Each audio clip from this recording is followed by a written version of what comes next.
Shoot, I forgot about that. You're supposed to be at work. All right, y'all. Welcome back to the Spread the Positive podcast. I am your host, Trent Denson. Got two really special guests with us today, Miss Brandi Mosby and Jessica White. How are y'all, ladies? Doing good. Good. Doing How are you? Super duper. You know the tagline here at Spread the Positive. Our tagline is bringing light to what's going right, showcasing and facilitating efforts that are making a positive impact in our local communities and beyond. Definitely what y'all are all about. I've had multiple conversations with Brandi about all the stuff y'all are working on, and Jessica with DCS. That goes without saying. Thank you for the work you do. So yeah, let's get into it. I like to start with a little backstory on both of y'all and just kind of how y'all met and what y'all are working on. So who wants to start? I'll let you start. Get your nerves out. Crazy story how we met. Actually, we worked together at DCS for Nice. It was a while, but me and Brandi, we never spoke. We probably did said, the Tennessee Nine. Yeah. Good morning. Good morning. But I think it wasn't until around 2019. Okay. I had stopped by Middle Tennessee Christian. Nice. To talk to one of the guys in the weight room, and I started training some teachers. There you go. And so I said, I know her, but we never talked, never spoke. So I left. I walked back out. But I was in my mind, I was like, "What? You're looking for a trainer?" Hey. I said, "Well, let me see if she will be able, train me or whatever." Yeah. So went in there, had a conversation with her, started training. We developed a relationship, a friendship. Yeah. Kind of started talking about things we wanted to do. And probably like a year after that, right. I had been telling her along the lines that I wanted to do a program for the youth, like a little transitional program. She never said anything. She just sat there quiet. She's like, okay, yeah, it's a great idea. And then like a year later, we was talking about it again. And she's like, you know what? That's what I wanted to do too. And I was like, why you didn't say what took so long? I don't want to step on her toes or take over and that's what she wanted to do. And I was doing something else at the time. So I was like, I don't want to overstep or insert myself in what she was doing. Hey, that's you got to appreciate that. Yeah. I do. Right. I do. And then when the time is right, okay. So that's amazing. So what's your background, Jessica? Obviously DCS and everything that comes with that. How'd you get into that line of work, and where did that passion come from? Because obviously that takes a special person to do that type of work. So it does. Honestly, I fell into it. Okay. It's not what I went to school for.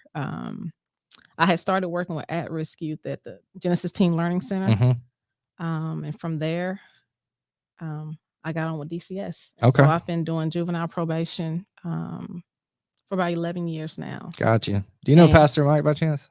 I know him in passing. I don't know him personally. Gotcha. I know he works over the detention center. Gotcha. Okay. I know he's like the chaplain there, and he has like a little program and stuff like that. 11th hour. Yeah. We're doing his podcast too. So awesome. shouts to Pastor Mike. He's a good one. Yeah. And so I just kind of fell into it. And just over the years, I just have a love for the kids. Just want to see them successful. Yeah. And thriving. Well, thank you for that. Definitely, like I said, definitely a great example of all things STP. So thank you for your work and your passion in that regard. Miss Brandi, let's hear the backstory of what makes the greatness that is Brandi Mosby. So I'm from New Mexico. I moved here about 9 or 10 years ago. Okay. 9 years ago. And I've always worked with youth. Like at my church back home, I worked in the youth department, even as a youth, and then as an adult, I worked in there. Then I worked at New Mexico Youth Challenge Academy as a cadre there. So I worked with at-risk youth there. And then when I moved to Tennessee, I was kind of the same. I fell into DCS. I had my degree in criminal justice, and that was just the first place I was able to get a job. There you go. And so I was trying to get away from the kids. Like I was doing everything to not have a job with kids, and that just didn't happen. So I worked with the juvenile delinquents in Davidson County for 3 years-ish. And then I transferred to Rutherford County and started doing child protective services, which is going into the homes and assessing the risk for safety for the kids in the home. So like she said, that's where we met and never talked to each other really outside of funny. Just yeah. And she was my very first client when I opened my business. That's amazing. Yeah. So I appreciate her. She stuck with me. That's through love then, right there. so. That's love. That's amazing. So yeah, just kind of developed from there. So you went from the child protective services to doing the life coaching, personal training stuff, or I did drug treatment for 9 months in between Okay. there because I wanted to still work with the same community. Okay. And I thought maybe it'd be a little bit different, but your hands are still tied there. Got you. Just the whole governmental stuff, I guess, makes it kind of tough. Government and insurance. Oh, right. Yeah. There you go. Two of the best things to hold up progress. Yeah. Oh, well, that's cool. So now y'all are kind of teaming up on a curriculum, or for what I understand, a curriculum to kind of help folks with that like 18 to 25 transitional period, financial literacy, probably like taxes and just life stuff that we really should be pushing a little earlier, right? So can y'all speak on that some? Yeah, so we're actually doing 14 to 25 things that earlier I said. I did say that, but we decided to start earlier. And so we did a summer enrichment program last year for juniors and seniors.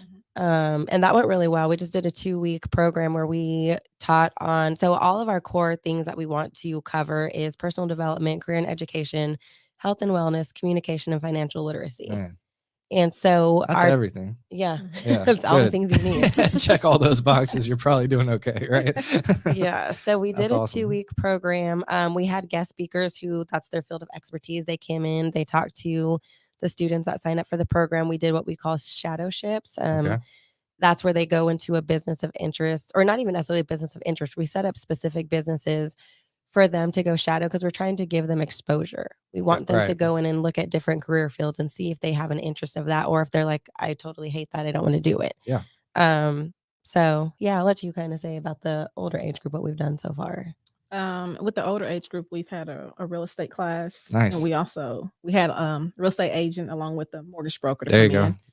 Just the process of home buying and stuff. Nice. Yes. And we also did a financial literacy class. Cool. In this class, we had a financial advisor. Nice. To come in and kind of speak on the youth. And so those, like she said, those are the topics we want to focus on and just want to bring in different professionals within those areas of expertise. I love that. Yeah.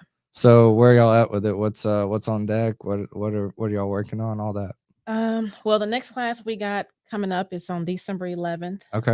It's going to be Bishop Christopher Johnson, who is the pastor of Zion Christian Ministries. Oh, nice. So he's going to come in and talk to the youth. And then in January, we have Adulting 101. Okay. That one's going to be I might need to sign up for that one myself. That's awesome. So that's kind of the plan, just these workshop, seminar type things, growing awareness, growing the I guess the reach, and then kind of trying to streamline that into, a little more strategic partnerships or. Yeah. So we definitely are trying to partner with there's a lot of people in the community that are doing similar things. So we're just trying to get it to where there's not a bunch of different people doing the same thing. Right. Like, how can we all come together and do whatever it is, that you're focusing on, but reach the same group of people. And eventually we want to get to a place where we're able to provide scholarships or financial assistance to, if somebody has gone through our real estate class and they're ready to buy a house, like, can we help with the down payment? Can we help with the deposit to an apartment? Can we help with toiletries if you're getting your dorm room? There you go. Stuff like that. Like, that's our ultimate goal with this is, to prepare them, but also give them something back that's going to be tangible to say, hey, this is for you investing in yourself. Because I think that's a big thing that we're lacking in some of the younger generation is personal responsibility and lack of self-investment. And people always think that that's a financial investment, but our classes are free. Yeah. So you showing up to our class, that's an investment in yourself. Yeah. And so just trying to push how important that is. Absolutely. Again, just what's going right. That's a great, thank you. Just thank you for the work you're doing. That's why I do this. This is why this whole thing exists, is for those types of things. So salute to y'all.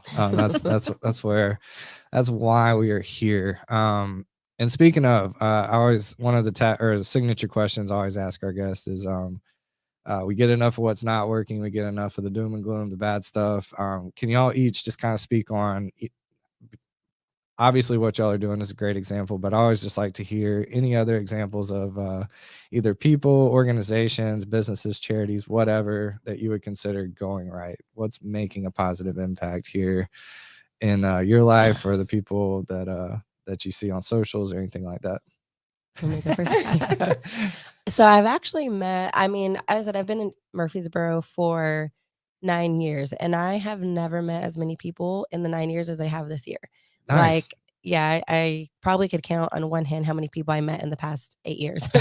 So, and now I've just met tons of people that are all doing amazing things. Everybody that we've got to come speak. So one of the financial advisor that came and spoke was Jason Ratzliff. Nice. He is amazing. And it's not just he's amazing at what he does and what he knows, but he has a heart for educating people. And, you know, whether or not they come and do business with him, he doesn't care. He just wants to teach them because he's big on education. Another lady that's going to speak in January, Jennifer Otto, she is a mortgage broker.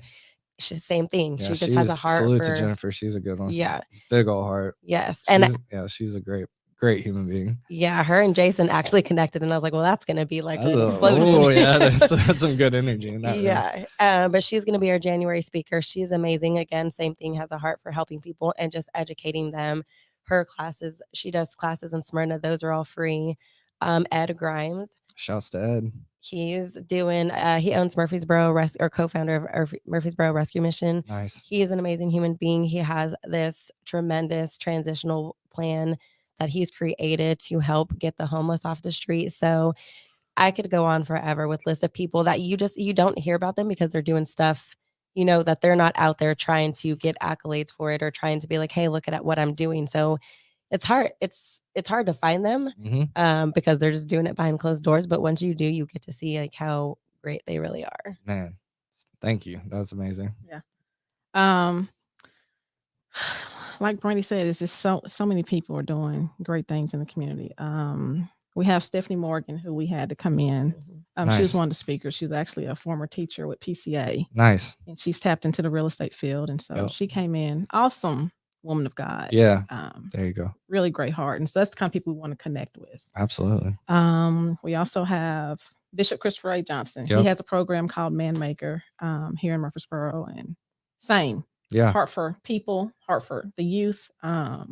So he's doing great things. Who else? We got Abby Beagle. Okay. She came in. She's a therapist here in Murfreesboro. Nice. Same. I mean, everybody just love. I know. That's just kind of the theme of Murfreesboro. Yeah. Or I mean, there's definitely some stuff that can be improved. We know that, but as a rule, man, this is just a really tight knit. People looking out for people, growing the community, being there, looking for the helpers, the whole Mr. Rogers type approach. So it's cool. I always love hearing, the people that are plugging into different things. So man, that's why it just warms my heart, man. That's why we do this, a cold, rainy day, and then you can come in here and hear about all these great people doing great things. Warm and fuzzy. Yeah, literally, I feel warm inside. So that's what it's about. I love that. And I just I think when you're coming from a place that y'all are coming from, and the mission and the reason why y'all are doing it is such a pure and wholesome and just intentional approach to what y'all are doing. Those types of missions have a way of finding the right people. I can say the same thing about STP. Like over the years, it's like a moth to a flame. Like when you put it out there and you're like, hey, I'm just trying to document what's working. Call me crazy. I just want to hear some good stuff happening. If y'all got anything, let's come together. Let's talk about, let's do an event. Whatever we can do. Let's just put some good stuff out there. And when you do that, it really does start to snowball.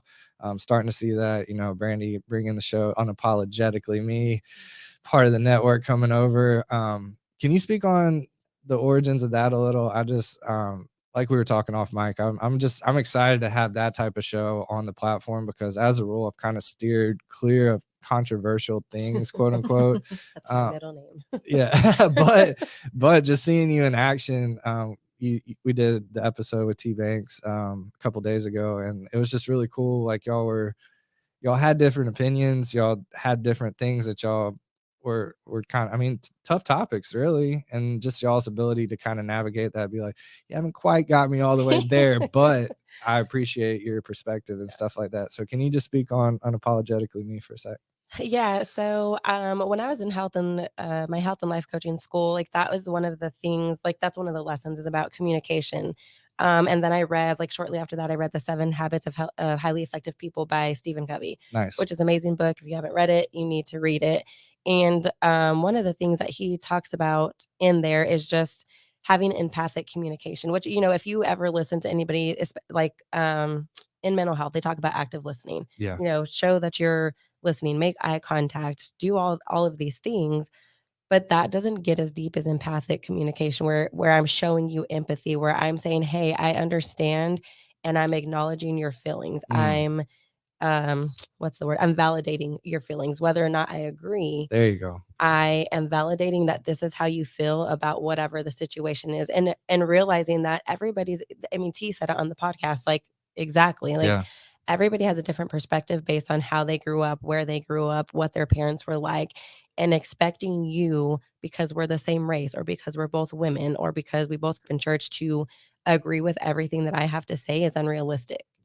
And it's everybody always thinks that they're right because, well, this is what I was taught and how I grew up. I don't know if there's a story about a turkey, a grandmother that used to cut off the legs when she would cook her turkey. And so it passed on to generation.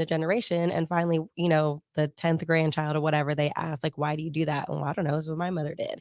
Yeah. And it turned out the only reason the grandmother did that was because the turkey wouldn't fit in the pan she had. And so it's just, you know what I mean? But you never know that until you ask these questions. It takes 10 grandkids to get there. Yeah, like nobody ever asks. They're Man, that's they such just a good assume. man, right? Guilty. You know, we're all guilty of that type of stuff. Yeah. I love that. So I'm pumped to have that Unapologetically Me on the network. I'm really excited about that because I think it really does take a special person to navigate that landscape. So shouts to you for taking that on, B, wanting to do it, and you know, just your ability to do that. It was really cool to see in real time. So pumped to have Unapologetically Me on the network. Y'all stay tuned. Coming soon. Super pumped for that. I think that being at DCS, I mean, you're constantly working in conflict. I mean, luckily, I never had any of my delinquent kids cuss me out to my face or anything like that. Have you? Did you? Once. Yeah. Only once out of 11 years. Yeah. Dang, and he apologized. He came back and apologized. Okay. Yeah.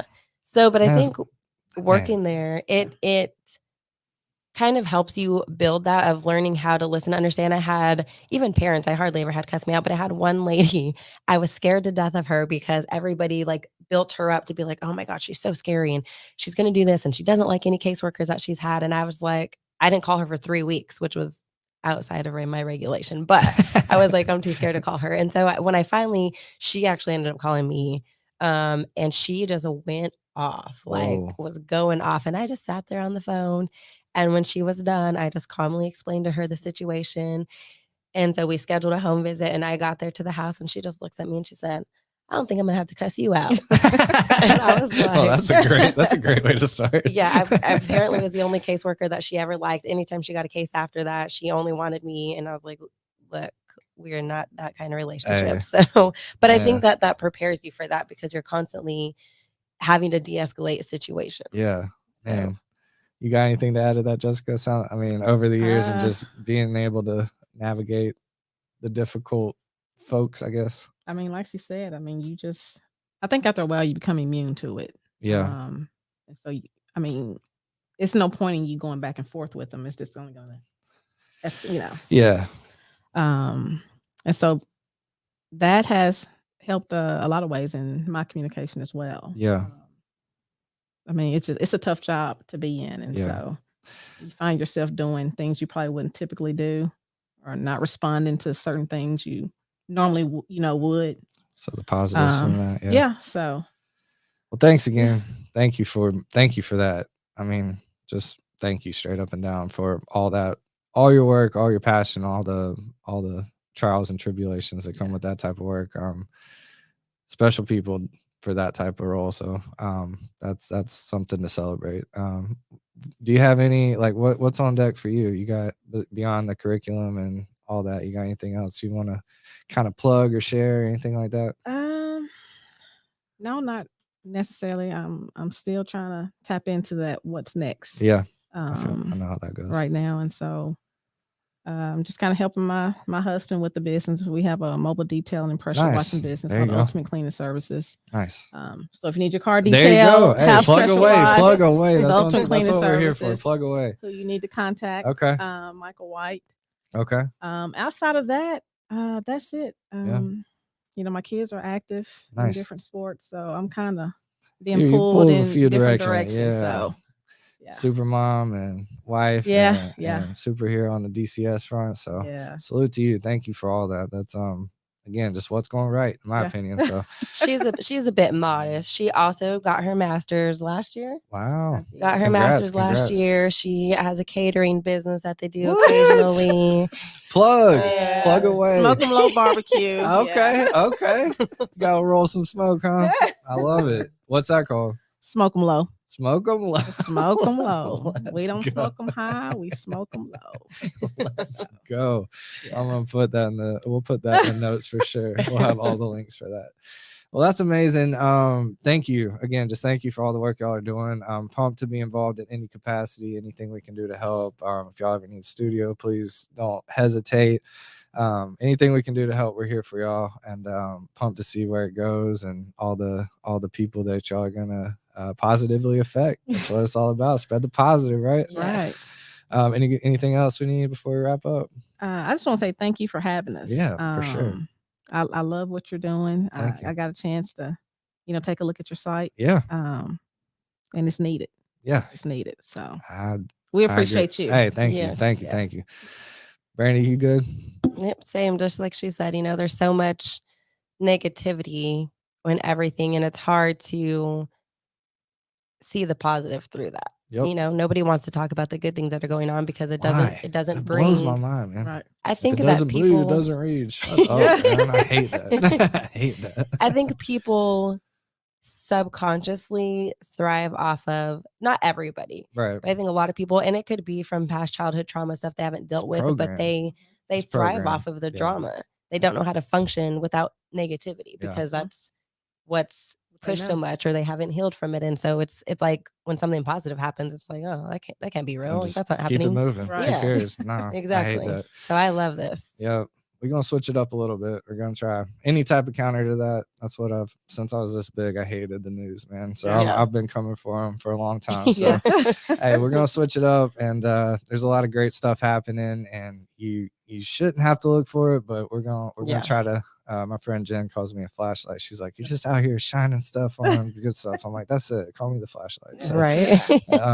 But I appreciate you both. Thank you for being here. Thank you for the work that y'all are doing, and we will wrap it up. Thank you. Yeah.